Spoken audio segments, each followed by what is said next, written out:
Saya mengajak saudara-saudara sekalian untuk membawa hidup kita ini kepada simplicity,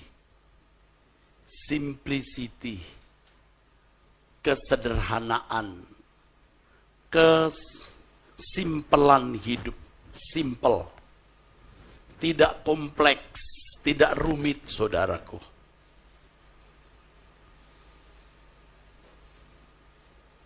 Saudara,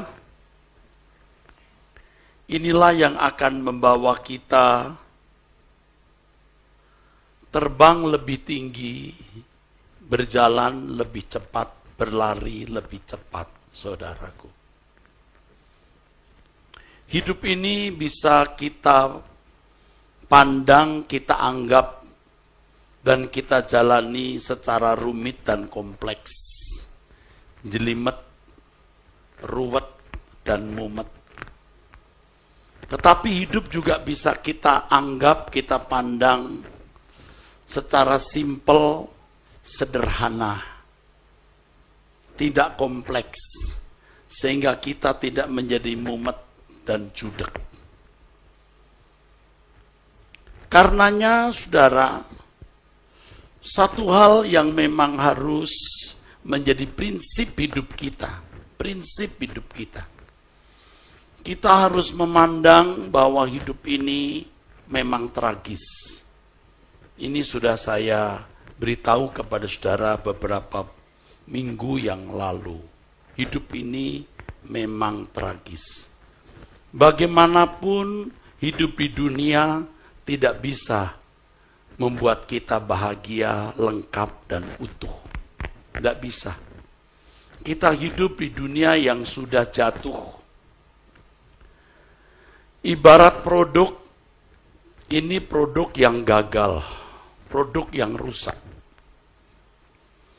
Bukan karena Tuhan tidak mampu membuat hidup ini menjadi lengkap, sempurna, atau utuh. Tetapi kesalahan, dosa manusia, dan pemberontakannya kepada Allah yang membuat hidup ini menjadi tragis, saudaraku. Pasti yang kita akan hadapi masalah, problem. Jangan harap saudara tidak menghadapi problem. Yang kedua, saudara makin hari makin tua. Dan pasti bagaimanapun ada sakit penyakit. Yang ketiga, kematian, saudara. Realitas ini kalau sudah kita bisa terima dengan lapang, paling tidak 50% dari kerumitan, kompleksitas, ruwet, jelimet, mumetnya hidup kita sudah tertanggulangi. Jangan mimpi hidup tanpa masalah. Sebab kalau saudara berharap hidup ini tanpa masalah, tiba-tiba ada masalah, jiwa saudara terguncang. Damai saudara hilang. Tetapi kalau saudara sudah menerima realitas bahwa hidup ini memang pasti ada masalah, maka ketika saudara menghadapi masalah, saudara welcome. Ya sudah, harus kuhadapi. Dan kita percaya firman Tuhan, Tuhan tidak pernah meninggalkan kita. Amin. Tuhan tidak pernah meninggalkan kita. Persoalan yang kita hadapi pasti bisa kita tanggulangi, pasti bisa kita atasi. Walaupun perlu waktu. Persoalan tidak akan melampaui kekuatan kita dan pasti selesai pada waktunya. Jadi jangan berpikir konyol, berpikir bodoh, berpikir kanak-kanak dan tidak dewasa. Begitu ada masalah, jangan terguncang. Jangan jadi mumet, tetapi terimalah memang hidup itu demikian. Lalu hadapi masalah itu. Pasti kita bisa tanggulangi. Pasti tidak melampaui kekuatan kita. Pasti selesai pada waktunya, pasti. Dan ingat bahwa masalah hidup itu membuat kita menjadi dewasa. Pasti ada hal di dalam kekurangan kita yang Tuhan mau perbaiki lewat masalah itu. Dan paling tidak, masalah itu akan membuat kita mengingat dunia bukan rumah kita. Supaya kita bisa memindahkan hati kita di kerajaan surga. Dengar nasihat ini dan turutilah. Jangan konyol, bodoh, kekanak-kanakan, tidak dewasa. Ada masalah, kaget, terguncang, mumet, judek. Saudara khawatir, takut, masalah itu akan menenggelamkan hidupmu, nanti jadi celaka, dan lain-lain. Saudara tidak menghormati Tuhan. Saudara meremehkan dan melecehkan Tuhan. Dia berjanji setia menyertai kita. Pencobaan tidak melampaui kekuatan kita. Pasti selesai pada waktunya. Ingat itu. Dan persoalan itu mendewasakan kita. Ya, supaya kita mempersiapkan diri menjadi anggota keluarga kerajaan Allah. Supaya kita layak menjadi umat Allah, saudaraku. Supaya kita tidak lupa bahwa dunia bukan rumah kita. Masalah mesti ada. Karena firman Tuhan mengatakan dalam Matius pasal 6 ayat 32 ya, 33 bahwa setiap hari selalu ada masalahnya. Maka cari dulu kerajaan Allah. Saudara mau dengar?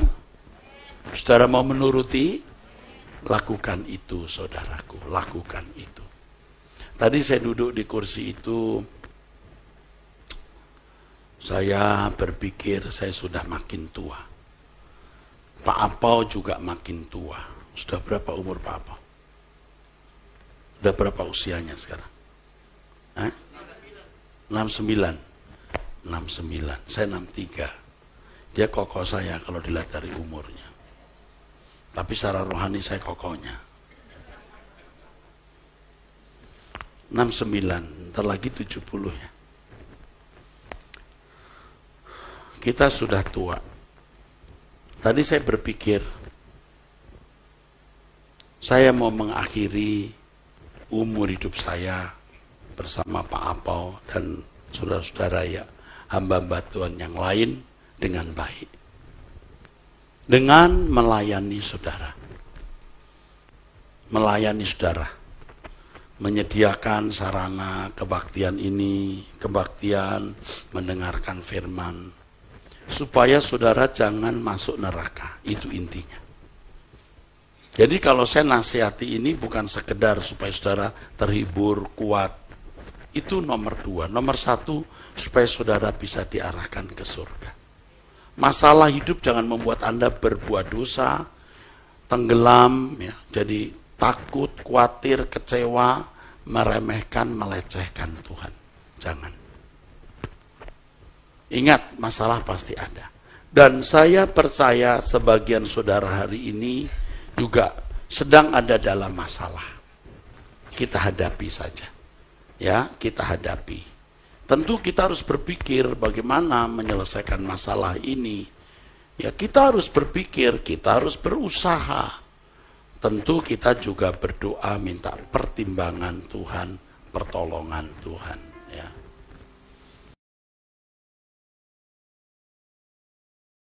Saudara harus memperhatikan yang tadi saya katakan, kita mau menjadikan hidup kita simple, sederhana. Ini bukan miskin ya, sederhana di sini bukan miskin ya. Saudara kaya bagaimanapun tetap harus simple, simplicity, hidupnya simple.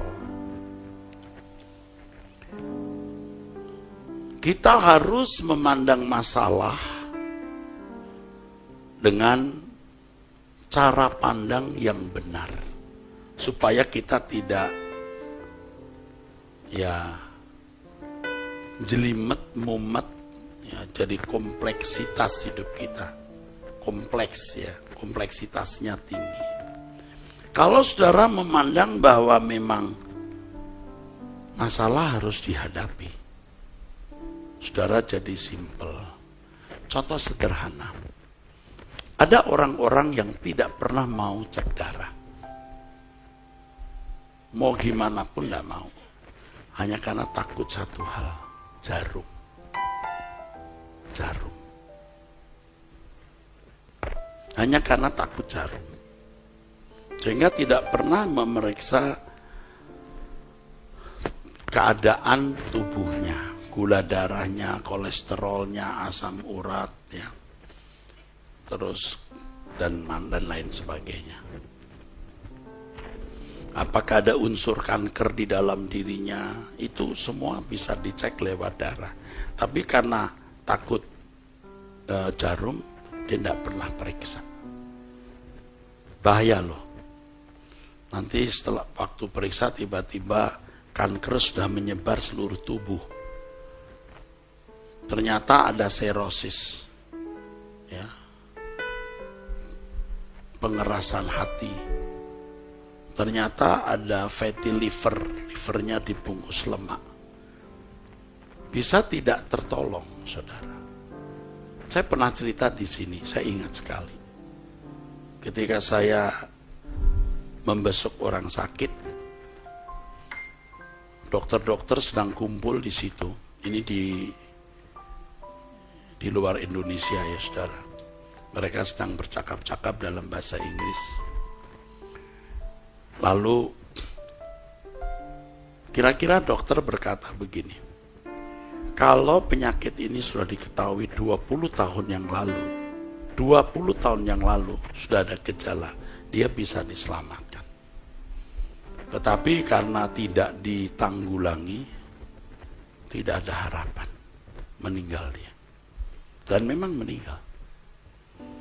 Kalau saudara tidak takut suntik, ya memang harus disuntik, ya harus sakit. Sehingga kita berpikirnya tidak jelimet, tidak mumet.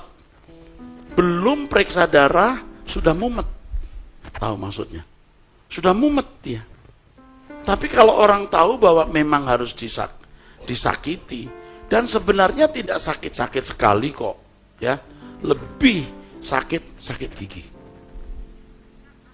Lebih jauh sakit bisul. Ini cuman cip, udah.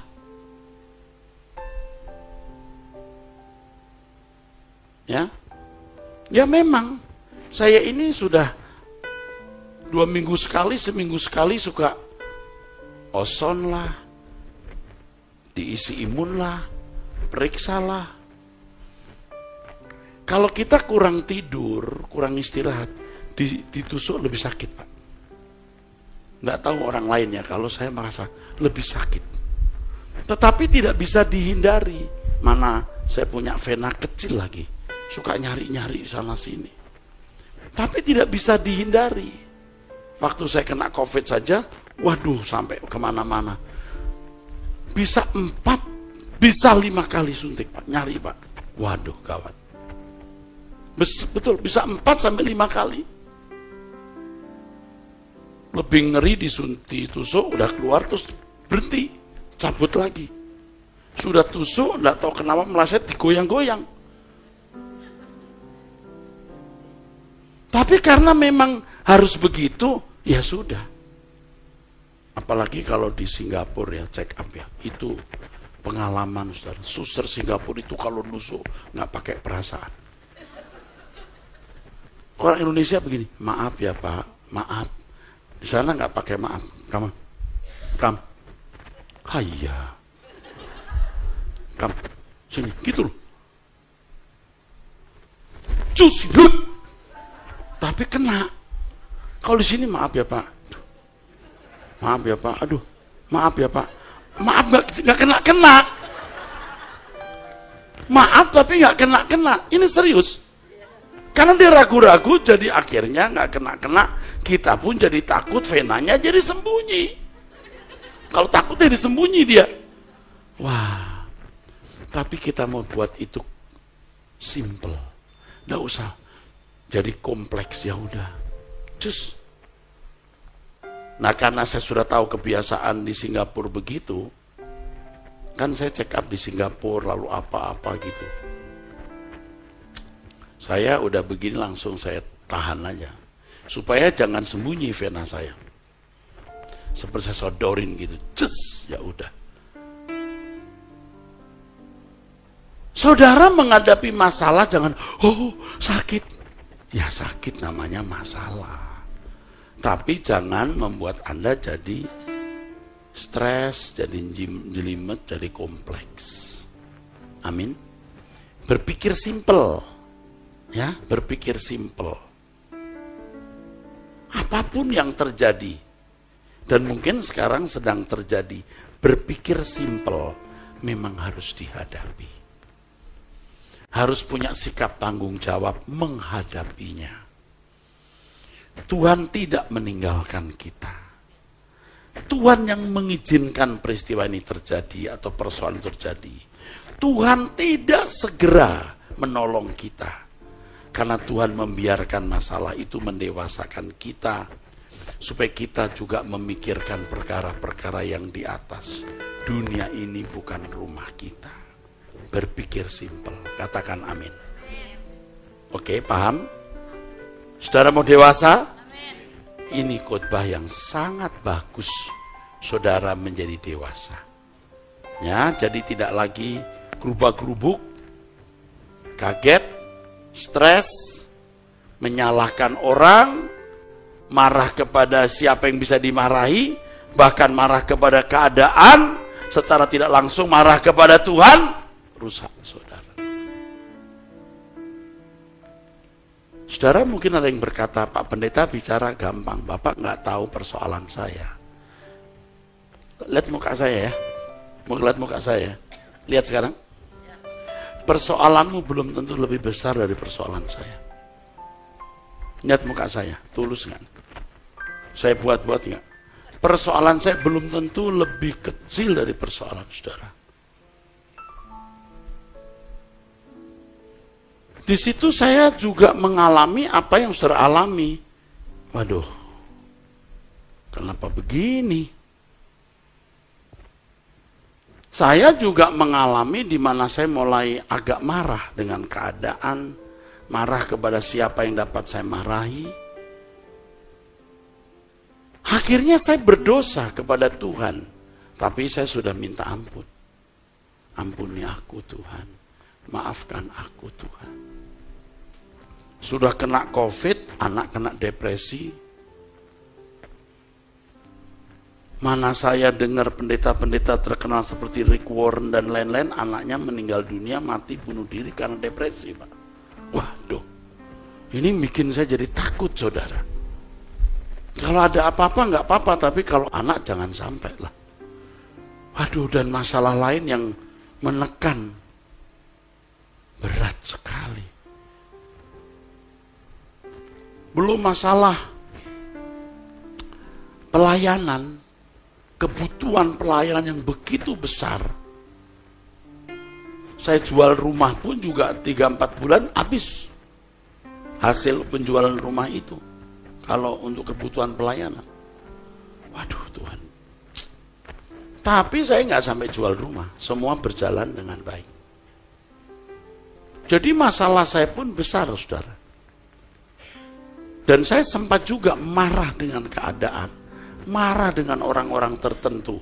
Di situ Tuhan mengajari. Tidak boleh begitu. Dan saya minta ampun dan minta maaf. Saya bertobat.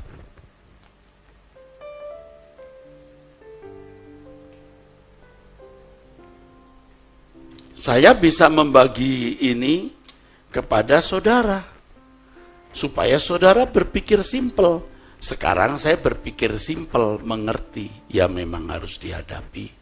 Seperti kalau mau periksa darah, mau operasi apa, ya udah, tusuk saja.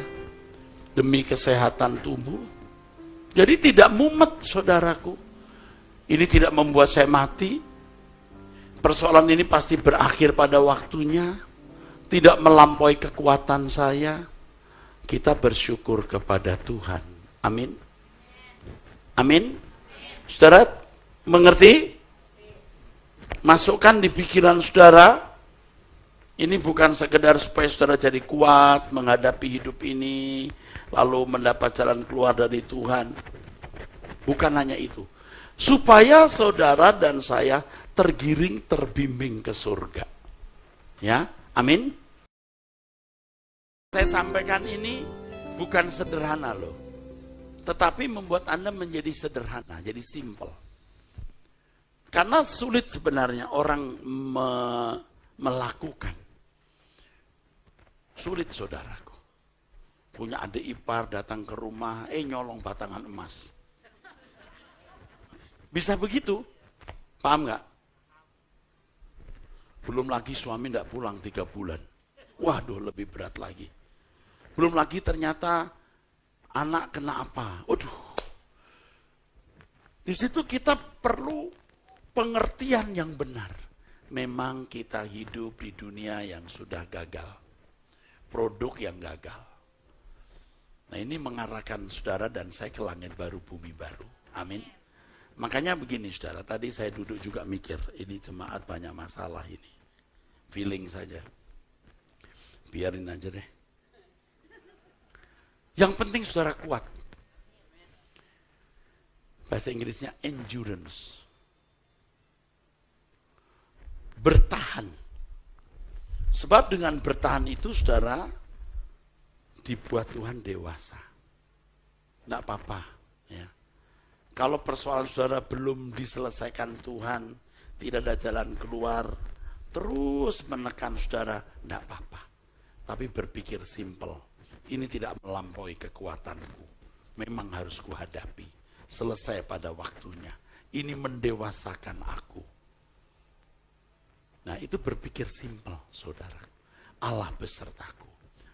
Nah, ini yang sering diajarkan salah kepada saudara, yaitu ketika seakan-akan Tuhan itu suka nolong buru-buru. Jadi Tuhan itu sering digambarkan suka menolong dan buru-buru atau cepat-cepat menolong. Itu salah. Tuhan menolong ya, buru-buru enggak. Tuhan menolong pada waktunya, sesuai jadwalnya. Doa-doa saudara yang sudah bertalu-talu, bertahun-tahun saudara sampaikan, Tuhan tidak bereaksi. Karena memang Allah belum waktunya bereaksi. Ingat saya pernah sampaikan apa? Abraham dijanjikan Tuhan punya anak banyak. Tetapi dia menunggu anaknya lahir 24-25 tahun, 1/4 abad. Tidak kebetulan itu. Tuhan memang sengaja mengulur waktu. Seakan-akan Allah lupa janjinya. Nanti kita akan menghadapi kenyataan seakan-akan Tuhan tidak menyertai kita. Amin. Betul Pak. Seakan-akan Tuhan tidak ada. Seakan-akan Tuhan tidak menyertai. Nah, jadi kalau pendeta bicara, percayalah Tuhan tolong, itu benar. Tapi saudara jangan mencoba membuat jadwalnya. Tuhan pasti menolong. Bahkan persoalan yang kita hadapi itu bentuk pertolongan Tuhan. Apa? Supaya Anda dewasa. Itu pertolongan Tuhan. Ini tepuk tangannya agak terpaksa dan bingung. Ya udah. Jadi saudara kalau sudah mendengar ini, saudara jadi lebih tahan, lebih kokoh, lebih endurance, lebih bertahan, lebih kokoh. Jadi sekarang saudara masih ada persoalan yang belum selesai. Mau berkata Tuhan tidak ada, tidak berani. Mau berkata Tuhan ada, kenyataannya Tuhan seperti tidak ada. Mau berkata Tuhan tidak peduli, tidak berani. Bilang Tuhan peduli, nyatanya Tuhan tidak peduli. Ini realitas hidup. Dan saya menyampaikan kebenaran dalam kejujuran. Seperti yang saya alami. Saya alami. Bukan kata orang, bukan teori. Saya alami. Yusuf dijanjikan Tuhan akan menjadi seorang penguasa. Coba lihat jalannya Yusuf. nyaris dibunuh. Masuk ke sumur, dibuang. Jadi budak. Bukanlah jadi budak, dituduh memperkosa nyonyanya. Nyonyanya itu pejabat keamanan Potifar. Masuk penjara. Tutup buku. Tutup buku. Habis nasibnya, selesai. Dah. Tapi justru itulah awal dari buku yang dibuka. Sejarah hidup yang baru. Allah itu luar biasa.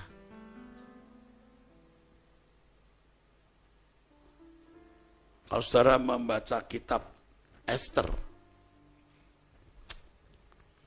ya, bagaimana Haman berusaha untuk membunuh seluruh orang Yahudi termasuk Esther. Niat jahat dari orang jahat ini diubah Tuhan jadi baik bagi umat pilihan. Saudara bisa diperlakukan tidak adil, dijahati, jangan membalas. Justru Tuhan mau kita dewasa, kita mengampuni, kita rendah hati, kita diam. Tuhan akan ubahkan itu jadi berkat untuk saudara. Amin. Saudara dagang sebelah saudara, aduh ribut terus. Fitnah saudara terus, supaya saudara bangkrut. Nggak usah musuhin dia, diam aja. Daging kita berkata, kalau kita diam terus, dia tambah kurang ajar loh. Jadi pertahanan yang baik itu menyerang. Itu filosofi dunia, Pak. Pertahanan yang baik itu menyerang. Tetapi saya berkata, pertahanan yang baik itu diam. Karena dengan diam Allah akan bertindak. Cuma kita perlu waktu sabar menunggu pertolongan Tuhan. Dan Allah menyatakan kehendak dan rencananya. Saudara, perhatikan saya ya. Saya menjelaskan sesuatu yang sebenarnya tidak sederhana, tapi membuat saudara jadi sederhana. Ya. Karena hal ini harus diterima. Karena banyak orang bisa ya ngerti-ngerti tapi tidak terima. Tidak mudah menerima persoalan sebagai berkat itu, tidak mudah. Ya. Nih saya beritahu saudara ya. Nih, contoh begini kira-kira. Ini terjadi dalam hidup banyak orang, kan terjadi dalam hidupmu. Saudara, hari ini ekonomi susah, anak rasanya sekolah nggak sekolah, ya. Tapi Anda bertahan terus. Tuhan memang mengizinkan kita di situasi-situasi seperti itu. Yang penting kita bertahan, jangan berbuat dosa, rajin bekerja, tanggung jawab. Itu pasti bisa dilewati, saudara. Pasti bisa dilewati. Jangan berpikir melewatinya dengan mudah. Jangan berpikir itu. Jadi kita sering ngos-ngosan, terengah-engah, termehek-mehek, ya. Seperti berjalan di tebing atau di tepi jurang. Tuhan biarkan mengerikan, tapi jalan terus. 10, 15, 20 tahun Anda akan lihat anak Anda, anak saudara mungkin tidak jadi konglomerat, tapi bisa punya pekerjaan. Anaknya juga bisa sekolah. Saudara bisa melihat bagaimana nanti cucumu suatu hari akan jadi pengusaha besar. Tuhan itu akan tolong saudara dengan cara-cara yang luar biasa seperti itu. Jadi lewati. Kalau ditanya apa kabar, bisa dilewati. Dari ke hari bisa dilewati. Memang harus begitu. Itu baru masalah loh. Belum sakit. Sakit problem lagi. Sama. Ya memang harus dihadapi. Lalu bagaimana sikap kita menghadapinya? Ke dokter. Ke dokter. Pola makan, pola hidup diubah. Jangan minta mujizat dulu. Mujizat pasti terjadi jika Allah mengendaki. Jadi ketika kita menghadapi sakit, bisa orang yang saudara kasih ternyata ada kanker di sini atau ada tiroid dan lain-lain. Tenang, tenang. Kalau nggak sakit sekarang, mati nanti sama saja, ya. Tapi sekarang harus dihadapi. Dan saya sudah melihat itu dalam kehidupan keluarga saya, dalam kehidupan orang sekitar saya, orang-orang jauh juga saya menganalisa. Tuhan memang membuat atau mengizinkan itu. Harus duduk lama-lama di ruang tunggu dokter yang banyak pasiennya. Ya, kadang-kadang kalau di luar negeri itu ya pasien dari negara-negara lain. Antri dari jam 10-11 baru dipanggil dokter jam 9 malam. Betul nggak? Pernah keluar negeri, betul? Sampai susternya bilang, Pak, Bu, dalam bahasa Inggris atau bahasa Melayu, silakan pergi dulu aja, nanti datang lagi. Kita udah pergi, balik lagi, tetap urutan ke segitu. Tuhan, apa nggak ada cara lain yang lebih mudah? Kenapa harus begini? Yes, life, itulah hidup. Ya, belum cacat dan lain-lain. Tapi berpikirlah simpel, memang harus dihadapi itu. Dan kalau soal sakit itu lebih tajam lagi. Kenapa? Karena kita akan lebih memikirkan kekekalan. Kalau tadi masalah ekonomi, masalah hukum, masalah apa-apa. Tapi kalau sudah sakit, ini sudah masalah kekekalan. Kok hidup begini ya? Iya. Supaya kamu merindukan kehidupan yang akan datang di mana tidak ada sakit penyakit. Supaya kamu merindukan kekekalan di mana tidak ada sakit penyakit. Lalu makin tua. Lalu mendekati kematian. Wah, lebih tajam lagi. Karena itu membawa kita untuk berpikir kekekalan. Nah, betapa malangnya orang yang punya masalah tapi tidak mendapat nasihat seperti ini. Marah, gusar, kesal, lalu pakai cara-cara lain sampai ke dukun dan lain-lain. Kalau tidak ke dukun, pakai cara-cara yang salah. Jadi kompleks menghadapi sakit. Wah, lebih runyam menghadapi kematian tanpa harapan. Celaka, konyol. Ada yang lebih dari itu, saudara. Ada yang lebih tragis dari ini. Apa? Tidak punya masalah. Tidak pernah sakit. Sehat. Terhormat. Teruskan sendiri. Amin. Itu lebih tragis. Tadi saya katakan tragis, celaka. Orang yang tidak mendengar pengertian ini, punya masalah, mumet, judek, uring-uringan, menyalahkan orang, menyalahkan Tuhan.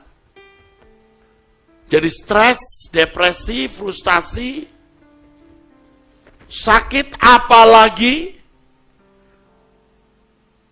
tambah parah hidupnya, tidak damai sejahtera, mukanya juga seperti tengkorak. Lalu menjadi tua di ujung maut, nggak ada harapan. Celaka. Ada yang lebih celaka lagi. Apa tadi? Kaya, sehat, tidak pernah punya masalah, sombong. Saudara lihat orang-orang yang tidak punya masalah, kaya, relasinya pejabat tinggi, dia tidak takut orang, kalau perlu dia cari musuh untuk menunjukkan kekuatannya. Itu persoalan orang-orang kaya yang tidak bertobat. Dia bisa bayar polisi dibayar. Salah sedikit pun polisi dibayar, nggak semua polisi begitu. Ada polisi yang begitu. Salah sedikit, obok-obok, nggak ada masalah mestinya.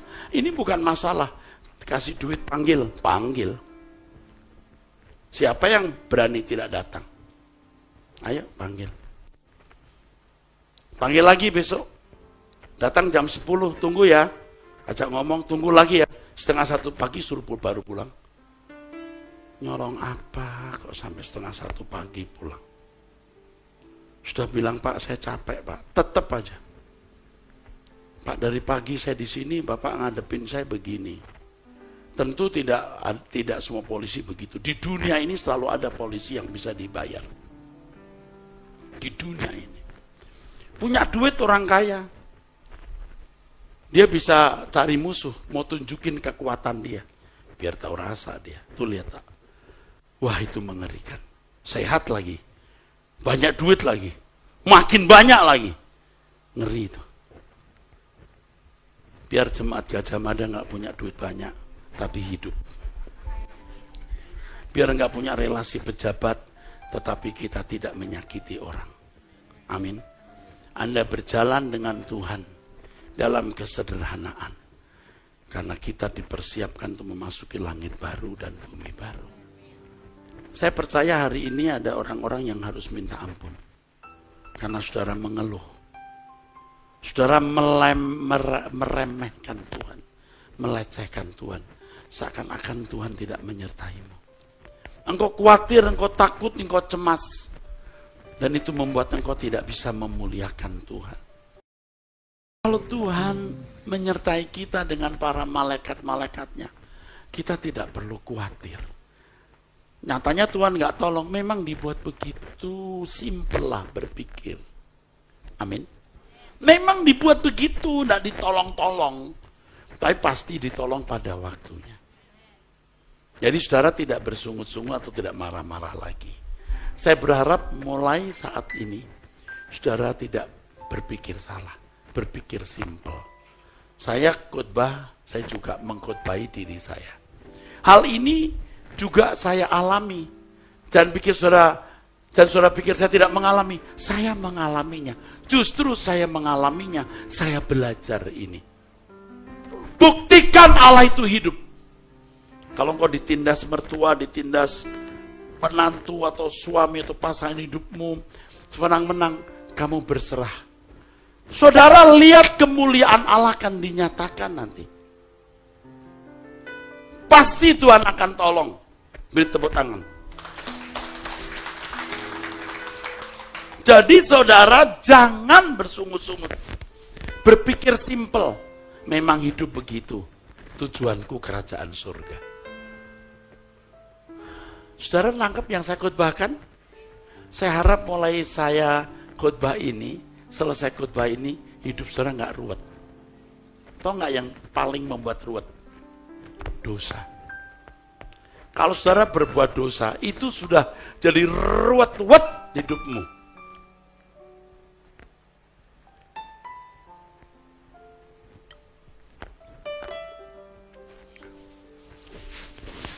Kalau saudara berbuat dosa, khotbah ini sudah tidak berlaku lagi. Hidupmu rusak. Harus hidup suci. Harus tidak bercacat, tidak bercela. Nah, Roh Kudus akan menolong saudara bagaimana hidup suci. Saudara pulang hari ini dengan kemerdekaan. Dia topang tanganku. Dia pegang aku. Kelihatannya aku di pinggir jurang mau jatuh. Tapi yang aku tidak akan jatuh. Aku bisa melewatinya. Kalau aku di keadaan yang kritis, memang Tuhan mengendaki saya kritis-kritis seperti ini. Kalau aku dalam keadaan krisis, memang Tuhan menginginkan saya krisis-krisis ini. Karena aku harus didewasakan. Aku belajar percaya kepada Allah dan diuji kesetiaanku kepadanya. Amin.